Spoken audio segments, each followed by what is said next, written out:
Today I'm going to show you how to make a Taiwanese cabbage dish with bacon. Now, for this we're going to need cabbage, 2 strips of bacon uncooked, 3 to 4 cloves of garlic chopped. You can also use crushed if you like, and 2 or 3 green onions chopped up. For sauces we're going to need a little bit of sesame oil, not too much, black pepper, and soy sauce. Now if you want to add something else, you can add cilantro. I have some cilantro chopped up, some salted shrimp, fresh basil tastes great in this. I don't have any right now. I think I'm gonna go with the salted shrimp. And now to cook our bacon, we could use a skillet as normal, but I'm just gonna cook it right in the wok so that we can save on the number of pans. Have here some nice smoked bacon. And you obviously want the cured kind, you want that cured flavor. Bacon also has a lot of salt in it, that's going to be good for our flavor. Now I'm running out of bacon here, so I'm just going to cook all of this. I recommend, for this amount of cabbage, maybe 3 strips of bacon. The rest of it I'm just going to keep in my refrigerator for bacon, lettuce, tomatoes.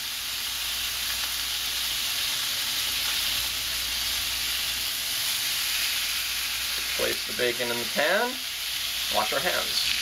Alright, now the bacon should start to be bubbling up little pieces, that's good. We're cooking this on medium to high heat.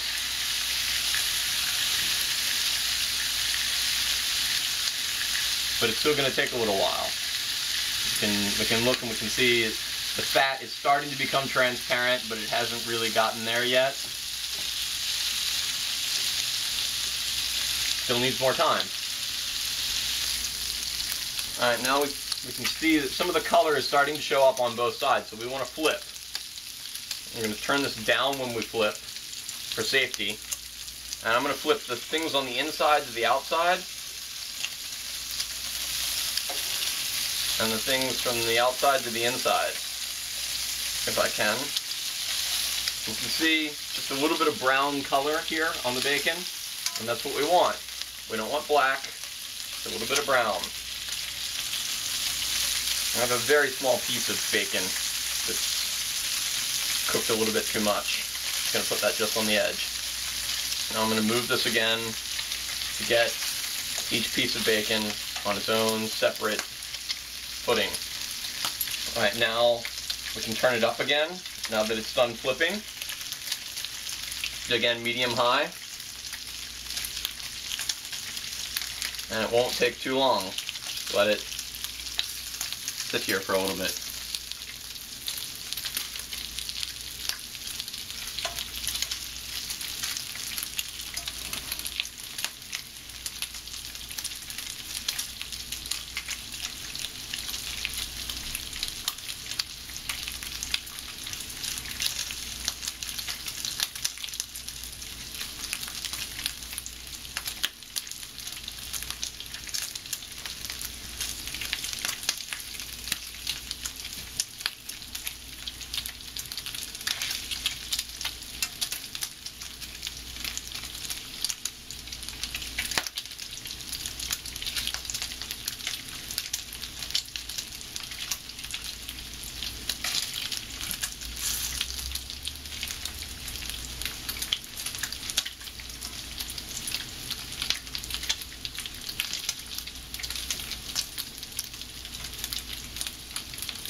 Now you should see that the bacon should start to be reversing. Some of the fatty bubbles should be coming up on the other side now.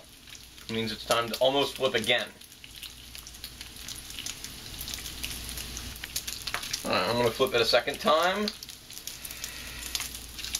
Again, stuff on the outside to the inside, stuff on the inside to the outside, and we can see we've got a really healthy brown now. Very deep brown. This little tiny piece is done. I'm just going to put it over here.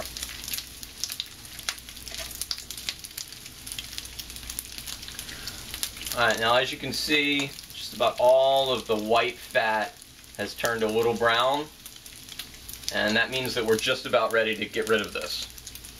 If we leave it on too long, it might start to burn.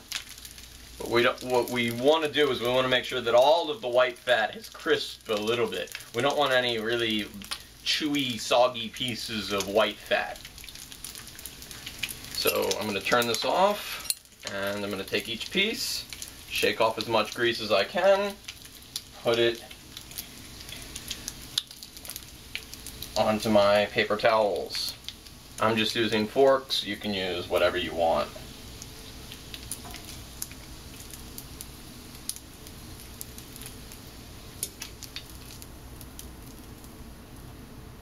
Alright, now we have our pan and it's full of bacon grease. Now, you might want to just cook in this. You can make a very good southern cabbage dish just in bacon grease.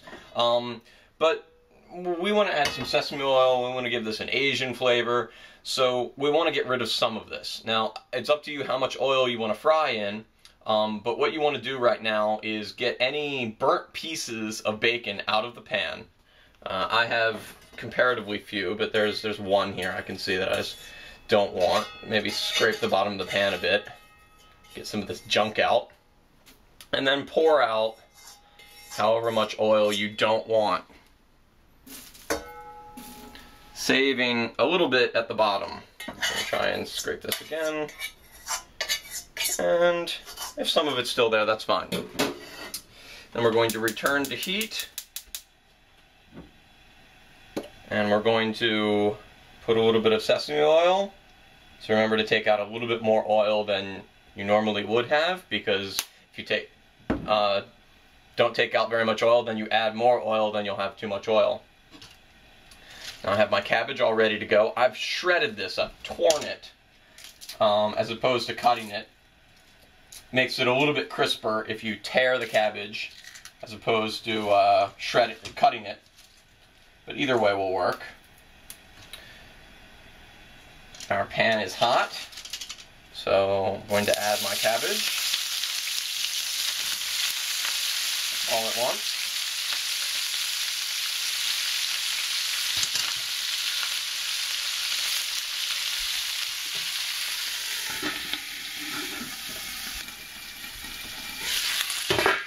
Alright. Now the stuff on the bottom is starting to cook, so we want to stir this around a bit. Now the big pieces of cabbage are going to take a while to cook. We want to make sure that nothing burns, everything cooks evenly. Looking like I should have shredded this a little bit better. There are a few big pieces of cabbage, but that's okay. Again, keep cooking, high heat. We want to stir fry this. We want the oil to be very, very hot on the outside. We want it to seal in the moisture in the center. Keep things relatively crisp, keep the oil on the outside. We don't want to soak this in sort of warm oil. All the water will escape, oil will be trapped, it won't be very healthy, it won't be very delicious.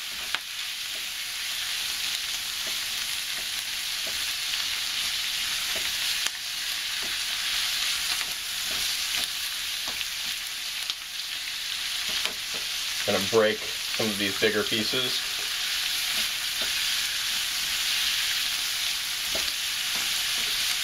Keeping things moving. I can see some of the small pieces of cabbage are starting to brown on the outside. I have to sacrifice that a bit to get the big pieces to cook properly. Now we can add our garlic. Sprinkle it in. You don't want to add this too early because the garlic will eventually burn, and that would not be good.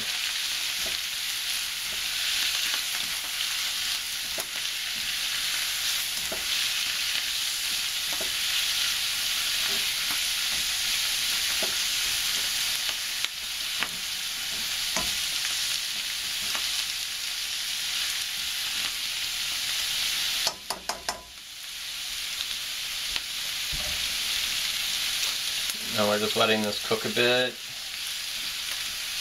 Cabbage is starting to look shiny, transparent. It's covered in oil. It's starting to be kind of softer than it was. Starting to get cooked.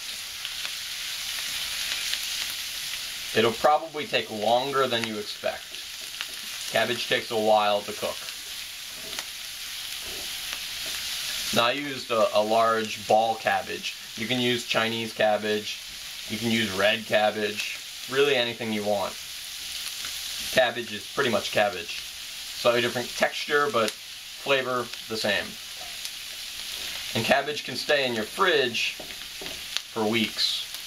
It's a winter vegetable. It likes it that way. It'll slowly dry out, but a very shelf-stable vegetable. So you can buy some, cook half of it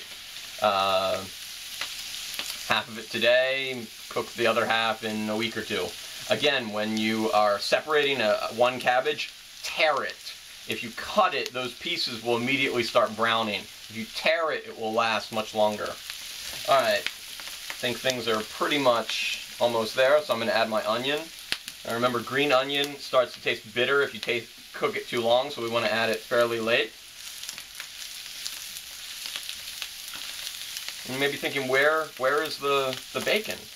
Well, the bacon flavor is in there because we have some bacon grease in the pan. We don't want to add the bacon just yet because we want it to be a little crispy. If we put the bacon in there now, it's going to start to get soggy and chewy. You may like that, but if you want it to be crisp, you want to add the bacon last. Alright.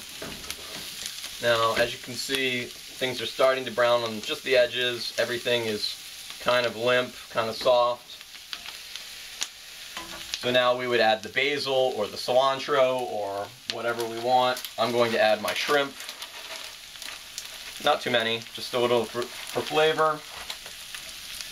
Toss them, toss basil, cilantro, whatever you have. Then I'm going to add maybe a tablespoon or so of soy sauce.